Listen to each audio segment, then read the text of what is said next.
네, 안녕하십니까. 투자가 막막한 분들을 위한 투자 가이드 이진우 최창규 이진우의 투자할 건데 이진우 역할을 맡은 이진우입니다. 안녕하십니까.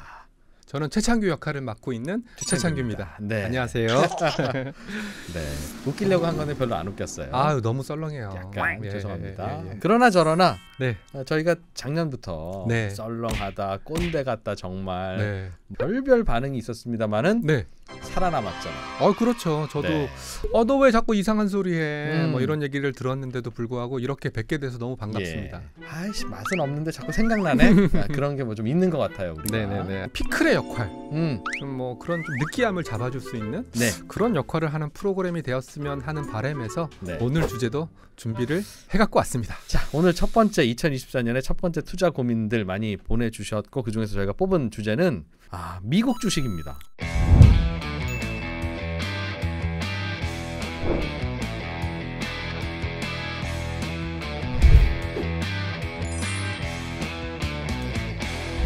이게 주변에서 진짜 이제 다 미국 주식 해야 되는 거냐, 진짜 한국 주식 정리하고 다 미국으로 가야 되는 거 맞냐, 뭐 이런 질문도 많이 하는데, 참고로 ETF가 800개가 좀 넘거든요. 우리나라 전체 ETF? 네, 상장된 ETF 800개가 좀 넘는데 대략 100개 정도가 미국 주식으로 구성된 ETF예요. 그렇군요. 네, 거기에 뭐 채권 빼고 뭐 채권이랑 주식이랑 혼합된 거 빼고 그리고 뭐 커머더티 좀 빼고 나면 주식형 ETF 중에서 거의 한 절반 정도가 이제는 미국 주식으로 구성된 ETF가 되어 있고요. 사이즈도 5조 원이 넘어요. 그런데 오늘은 그렇게 생각하는 게 맞는지, 네. 아니면 좀 다르게 생각해야 되는지, 네. 그런 조언을 좀 해주십사 하면서 저희가 첫 번째 고민 사연부터 좀 찾아서 들어보겠습니다. 네, 믿습니다. 네.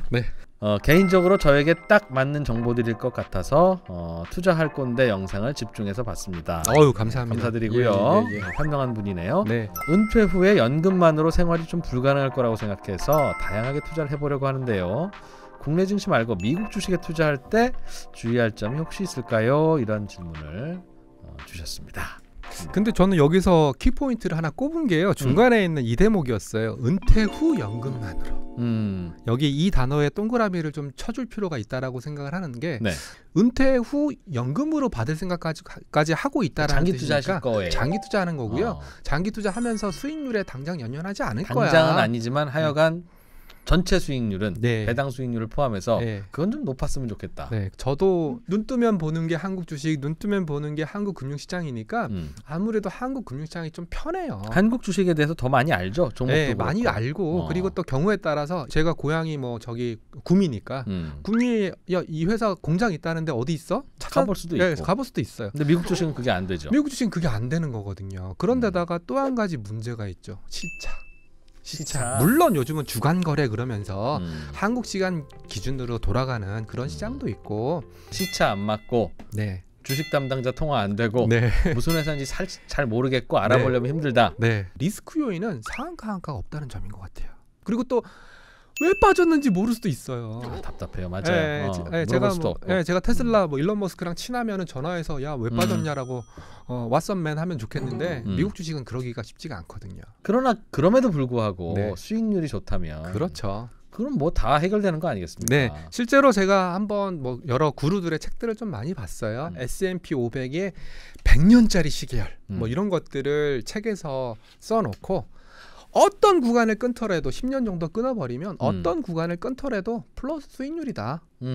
그리고 또 미국은 금융 자본주의를 완성한 국가니까 철저하게 그 투자자들의 수익 거기에 목적성을 두고 있는 국가다. 아마 이분도 그런 믿음들이 생겨난 거 아닐까. 그리고 또 한 가지 중요한 게 뭐냐면 최근 3년 동안 매그니피센트 세븐이라고 해서 미국의 빅테크 기술주들이 많이 올랐지 않습니까? 그러면서 결국 금융시장에서는 수익이 최고다. 그래서 이분한테 중요한 게 은퇴 후 연금만으로, 이분은 장기 투자 하겠다는 뜻이고 일희일비하는 투자가 아니라는 관점에서 저는 뭐 미국 주식을 계속 은퇴 후 연금 생활 목적으로 가져가는 거에 대해서는 100% 동의합니다. 자, 사연 주신 분 잘 들으셨죠? 미국 주식 뭐 전반적으로 괜찮다. 특히 뭐 연금 같은 경우에는 그 세금 이연 효과, 예, 세금 이연 효과가 좀 있으니까 네. 그런 장점에 연금 계좌 안에서 하는 건 세금 나중에 떼는 네, 거. 나중에 그렇죠? 때는 이연 효과가 있으니까 그러나 상한가 하한가가 별도로 없고 이게 또 미래에 쓸 돈인데 한꺼번에 반토막 이상 나면 안 되니까 그렇죠. 그렇게 정리해 보죠. 네. 자, 두 번째 사연으로 넘어가 보겠습니다. 미국 주식에 투자하면 ETF 위주로 가져가고 싶은데 가장 궁금한 건 환율입니다. 환율. 앞에 장기 평균 환율 전망. 어우, 이분 같은 경우에는 완전 전문가이신 것 같은데요. 이게 장기 투자 하실 거예요. 네네네. 이분도 장기 네. 투자 할 건데 그럼 환율이 어떻게 그렇죠. 해야 되냐. 그러니까 그렇죠. 수수료가 좀 비싸더라도 환해지 수수료를 내고 미국 달러와 우리나라 원화의 환율 변동에서 자유로운 환해지가 된 ETF에 투자하는 게 좋을까요? 아니면 그냥 미국 달러가 오르면 또 수익률에 도움이 되고 반대로 달러 가치가 떨어지면 내 수익률을 불가피하게 갉아먹는 그냥 환해지 안 한 ETF에 투자하는 게 좋을까요? 이런 질문입니다. 네. 와, 이거 중요하면서도 쉽지 않은 질문 같은데요. 예, 제가 이제 애널리스트 생활할 때 음. 어떻게 하면 한국 주식으로 구성된 포트폴리오를 안정적으로 유지해갈 수 있을까라는 그런 리퀘스트를 그럼 받았었어요. 한국 주식이랑 좀 반대로 움직여야 되겠네요. 그렇죠. 그러면 한국 주식과 반대로 움직이는 상품들을 찾아봤죠. 첫 번째 생각해 들었던 게 골드. 골드. 네, 전형적인 산업 금속인 구리를 한번 넣어볼까? 뭐 이런 여러 가지 시도를 해봤는데요. 답이 하나 나왔어요. 네. 뭐였어요? 달러였어요. 아, 달러였어요. 한국 주식과 미국 달러는 항상 이렇게 좀 서로 네네네네. 얘가 기분 좋으면 얘 기분 나쁘고. 그러니까 가장 단적인 예로 우리 IMF 때 생각해 보시면 환율 얼마까지 갔었나요? 2,000원 가까이. 네네네. 그때를 생각하시면 좋을 것 같아요. 한국에 있는 소위 말하는 부자들은 항상 포트폴리오에 달러화를 넣으신대요. 다른 것들이 무너져도 그 네. 달러가 그때로는 오르니까. 그래서 이 질문을 듣자마자 이분한테 드릴 수 있는 해답은 뭐였냐면은 결국은 우리가 이민 갈 거 아니지 않습니까? 이민 갈 거 아니고 한국에서 계속 미국 주식으로 투자를 하신다면은 달러화를 열고 가시는 게 오히려 낫지 않을까? 만약에 환해지를 선택하신다면은 별도의 달러화로 된 자산 포트폴리오를 어차피 포트폴리오에 달러화가 있어야 되니. 있어야 되니까 별도의 달러화를 갖고 가는 게 좋지 않을까라는 생각을 얼핏 해봤습니다. 알겠습니다. 네. 어떤 말씀인지 이해되셨죠? 달러 환율과 관련한 고민은 어떻게 해야 되느냐? 그냥 오픈해서 열어두고 가는 게 조금 좀 나을 것 같다. 포트폴리오 차원에서 뭐가 더 당장 좋고 나쁜 거를 예상하지 않더라도 그 이야기였어요. 네. 세 번째 사연. 미국 기술주와 관련한 고민이신 것 같은데요. 네. 한번 들어보겠습니다. 드디어 나올 거라고 생각했습니다. 요즘은 미국 기술주가 AI 인공지능 테마와 더불어서 종잡을 수 없을 만큼 상승을 하고 있는데 네. 앞으로 이 추세가 계속될지 아니면 미국의 거시경제 분위기가 좀 달라질 걸 대비해서 저축을 하거나 채권 투자로 좀 전환해야 될지 이 기술주나 인공지능 테마가 이게 괜찮은 것 같기는 한데 너무 많이 올라서 이거 앞으로도 계속 투자할 만한 건가 이게 좀 궁금하다 이런 뜻인 것 같습니다. 저의 가장 큰 고민 중에 하나가 바로 이 부분입니다. 특히 마이크로소프트, 엔비디아, 애플 이거를 소위 말하는 우리 매그니피센트 세븐이라고 부르지 않습니까? 예. 이 7개 종목이 거의 대부분의 상승을 만들었어요. 네, 대부분. 공통점은 뭐냐면 소위 말하는 기술주, 특히 큰 기술주를 의미하는 미국 빅테크 기술주였고요. 네. 저는 이제 CES를 좀 꼼꼼하게 체크해 보는 편이거든요. 뭐요? CES. CES? 예, 미국에서 열리는 가전쇼? 예, 가전 박람회죠. IT 트렌드의 예. 최첨단을 달린다는. 예, 그러면 거기서 도대체 무슨 얘기들을 할까? 예. 첫 번째 단어가 올온이에요. 올온. 네, 모든 걸 다 집약하겠다. 한 방에 끝내겠다. 그럼 이 올온을 구현하기 위한 가장 핵심적인 기술이 바로 AI거든요.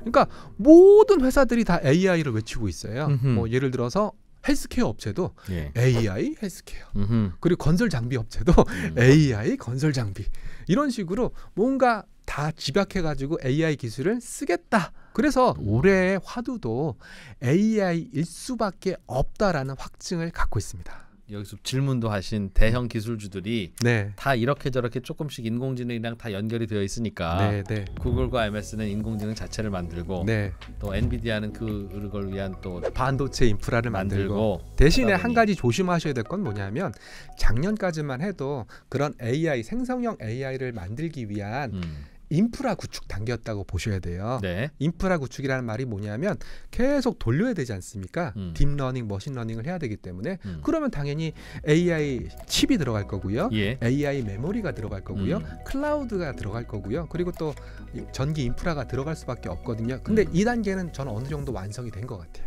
그럼 이렇게 완성된 AI 인프라를 가지고 이제 무언가 서비스를 할 거거든요. 예. 클릭 하나만 누르면 그 영상을 요약해 준다든지 클릭 하나만 예. 해주면은 그 영상에 나와 있는 음성을 텍스트로 변환해 준다든지 이런 게 다 AI의 영역이라고 생각을 하고 있고요. 생활 속에 AI 서비스들이 각광을 받을 거니까 작년만큼 뭐 빅테크 기업들의 주가가 뭐 헐헐 날아가진 않겠지만 앞으로도 그 네. 움직임은 유효할 것 같다. 움직임은 유효할 거다라는 생각을 하고 있습니다. 언제까지 그럼 이게 유효하다고 봐야 될까요? 결국은 저는 이제는 단가 경쟁이 아닐까 싶어요. 단가. 너나 나나 다 예. 하면서 가격 경쟁 예. 들어가면 예. 그때는 좀 조심하자. 그러면 이제 반도체를 어떻게 설계하고 이런 거보다는 좀 값싸게 만들고 이런 것들이 더 중요하지 않나라는 생각이 들어서 코덱스 AI 반도체 핵심 장비 ETF가 여기에 부합하지 않을까라는 생각을 살짝 해봤습니다. 이제 AI 반도체도 전 세계 여러 나라에서 네. 만들어낼 때가 올 테니 네. 그걸 만들기 위한 장비는 그럼 그 개수대로 다 팔릴 거 아니냐. 네, 그리고 또 조금이라도 싸게 만들려면은 더 좋은 장비가 있어야지만 싸게 만들 거거든요. 지금은 거의 엔비디아 독점이지만 그렇죠. 확산되면 자 사연 주신 분 잘 들으셨죠? 기술주 그동안 많이 오르기는 했는데 지금 당장 뭐 접어야 하거나 경계해야 할 상황까지는 아닌 것 같다. 앞으로 잠재력이 좀 있으니까 다만 경쟁이 좀 치열해지는 분위기가 오면 이제 수익성도 떨어지고 부가가치도 떨어지면서 그런 주식에 대한 어떤 프리미엄도 가파르게 줄어들 수 있으니 그런 건 좀 조심하자. 너무 멋들어진 정리신 것 같은데요. 그 요약하면 사실은 인생이 별게 아닙니다. 이제는 그 요약도 네. AI가 해준다는 거죠. 걱정이에요. 그래서 나는 뭐 하지? 그래서 나중에 뭐 최창규가 나오는 게 아니라 뭐 가면 쓰고 나오면 걔는 실물이 아니라 AI니까 현혹되시면 안 됩니다. 네. 자, 네 번째 사연으로 넘어가 보겠습니다. 8살 아이가 있는데 아이의 계좌로 미국 성장주와 배당주를 투자하고 있습니다. 계속 이 배당주, 성장주 위주로 장기 투자할 예정인데 이렇게 개별주들을 찾아서 골라서 하나씩 담는 그런 투자로 계속 이어갈지 아니면 TF 위주로 변경해서 투자할지 고민입니다. 어떤 게 나을까요? 이런 질문이었습니다. ETF로 투자할지 개별주로 갈지. 이거 포트폴리오 PF. PF. 그러니까 이것저것 여러 개를 좀 많이 담아서 갈지. ETF 같은 거. ETF에 약에서 앞을 빼먹으셨는지도 모르겠네요. ETF에 이자가 빠졌는지도 모르겠고 그런 거나 아니면 포트폴리오 투자. 포트폴리오의 그런 개념인 것 같은데요. 네. 제가 이 질문을 보면서 불현듯 떠오르는 생각이 하나 있더라고요. 네. 제가 지금 살고 있는 데가 옥수동이거든요. 네. 옥수동이 옛날에는 서울의 달이라는 드라마에서 지대 높은 달 동네. 맞습니다. 옥수동이 압구정 건너편이거든요. 압구정에 있는 부자 이신 분들이 자녀분들한테 옥수동에 있는 허름한 집들을 많이 사줬다라는 얘기를 들었던 기억이 떠오르더라고요. 네. 왜 옥수동에 있는 그런 판잣집을 줬을까라는 생각을 해보니까 옥수동에 있는 그 판잣집은 소위 말하는 성장주였던 거죠. 지금은 저리 판잣집이지만 네, 지금은 판잣집이지만 여기가 재개발이 되고 재건축이 돼서 아파트가 들어온다면 굉장한 큰 레버리지가 발생하는 그런 자산이었기 때문에 그런 선택을 한 거 아니었을까. 그래서 8살 아이의 계좌로 성장주나 배당주를 사주는 것도 그런 개념으로 접근해야 되지 않을까라는 생각을 얼핏 해봤었어요. 이왕 자식한테 앞으로 오래오래 묻어둘 오래오래 묻어둘 거라면은 약간 복권 같은 것도 나쁘지 않다. 약간 좀 복권 같은 성격 또는 오늘 드는 생각인데 혹시 금 현물 계좌 있는 거 아세요? 금 투자할 때는 금 현물 계좌로 투자하는 게 세금도 적고 제일 좋죠. 그리고 출금을 할 수 있거든요. 미니 골드 그 현물 계좌 같은 경우에는 나중에 출금 신청하게 되면 한국 거래소에 가면 아마 출금까지 해주는 걸로 알고 있어요. 삼성전자 주식 한 주식 사듯이 금 1g을 1g을 살 수 있죠. 저는 그래서 8살 아이라면은 금도 한번 고려해 볼 만하지 않을까. 저라면 성장주 한 67개 이렇게 같이 넣어놨다가 얘는 그래도 좀 성장 안 할 것 같은데라는 한 게 눈에 보이면 그거 팔아서 생긴 돈으로는 말씀하신 뭐 금이나 뭐 하시고 싶은 네. ETF나 네. 이런 거 하셔도 뭐 네. 괜찮겠다. 아 그럼 혹시 이프로님 아들 한 명 필요하지 않습니까? 제가 이프로님 그 양자로 어떻게 아들은 충분히 많습니다. 죄송합니다. 아들 얘기하면 정말 할 얘기가 너무 많은데 네. 작년에 고3이었고 올해 이제 고4가 됐어요. 예, 아들은 포기하겠습니다. 다음으로 넘어갈까요? 5번째 ELS. 네. ELS는 원금 보장이 되는 것부터 100% 다 손실이 되는 깡통까지도 다양한데 이게 여기에 투자할 때 알아야 할 게 뭔지 좀 궁금합니다. 그리고 요즘은 옵션 전략형 ETF들도 나오고 있던데 이게 인컴이라는 이름으로 포장되어서 인기를 얻고 있다고 하던데 어떻게 네. 생각하십니까? 네. 이 질문이에요. 이 질문을 요약하면 ELS와 옵션 전략형 ETF 두 가지에 대해서 설명 좀 해줘라. 네. 그런 의미 같습니다. 네. ELS를 간단하게 설명드리면 모든 금융 상품은 확률의 게임입니다. 주식도 마찬가지고요. 주식도 오를 수 있는 확률 50%, 떨어질 수 있는 확률 50%가 항상 공존에 되어 있는 건데 그 중에 오를 수 있는 확률이 높은 주식을 고르는 게 바로 투자거든요. 예. ELS도 어떤 일정한 구간을 설정해 놓고 기초 자산의 가격이 이 정도 범위를 벗어나지 않는다면 어떤 기간 동안 이 정도 범위를 벗어나지 않는다면 너에게 얼마의 인컴을 드리겠습니다. 그런 거죠. 근데 이런 수학 확률적인 상품들의 가장 큰 단점이 뭐냐면 금융시장은 블랙스완이 있다라는 거죠. 그런 일이 꼭 벌어져. 테슬라 반토막 같은 거. 예. 그리고 뭐 최근에 H지수, 홍콩 H지수가 뭐 반토막이 나는 그런 수학적인 통계의 범위를 벗어나는 그런 일들이 왕왕 발생을 하는 거고요. 네. 항상 이런 상품들을 설명할 때는 수익이 날 확률이 높습니다. 손실이 날 확률은 적습니다. 이런 식으로 세일즈 또는 마케팅을 할 수밖에 없는 그런 류의 상품들인데 문제는 우리가 계산을 못했던 그런 수학적인 통계의 범위치를 벗어나는 일들이 가끔씩 금융시장에서는 있다라는 그래요. 거죠. ELS는 뭐 홍콩 H지수가 네. 뭐 40% 이상 안 빠지면 네. 연 7% 드릴게요. 네. 그랬다가 이제 40% 넘게 빠지면 그 하락을 제가 다 이제 감당해야 되는 그런 상품. 이니까 그런 거 이제 조심해라 블랙스완을. 네네네. 옵션 전략형 ETF는 어떻게 이해하면 될까요? 옵션 전략형 ETF들은 ELS처럼 뭐 딱딱 수학적인 통계에서 그 계산되는 상품은 아니지만 페이오프를 좀 그려놔요.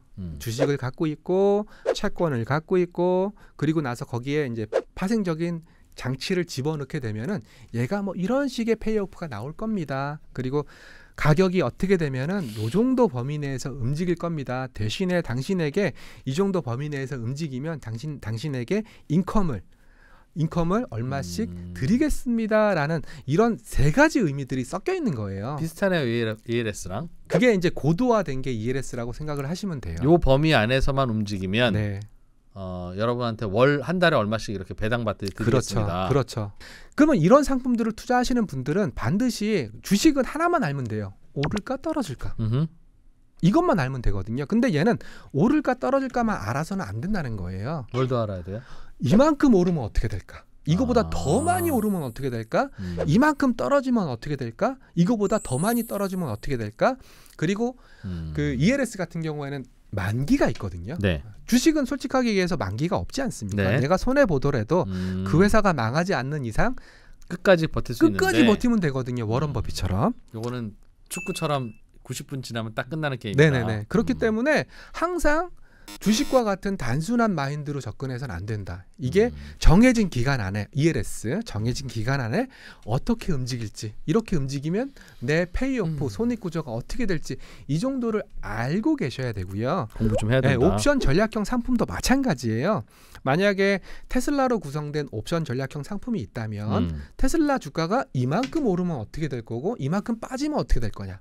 그리고 이만큼 빠지되 단시일 내에 빠지면 어떻게 될 거냐. 그때 나한테 들어오는 게 다 달라요? 다르죠. 그 시나리오별로 네. 뭔가 수익을 네. 그리고 오늘 하루에 테슬라가 10% 20% 오를 수도 있고 10% 20% 빠질 수도 있거든요. 그래서 이럴 경우에는 이 옵션 전략형 상품에 어떤 영향을 미칠지를 좀 염두에 두실 필요가 있어요. 언제 한번 날 잡고 설명 한번 들어보면 재밌을 것 같네요. 그래서 이제 그런 상품이 실제로도 있습니까? 예를 실제로, 들면 어떤 게 있어요? 실제로 그 코덱스 테슬라 인컴 프리미엄 채권 혼합 액티브란 ETF가 있거든요. 아이고 복잡해라. 코덱스 테슬라 인컴 프리미엄 채권 혼합 액티브. 네. 야, 이해가 되시나요?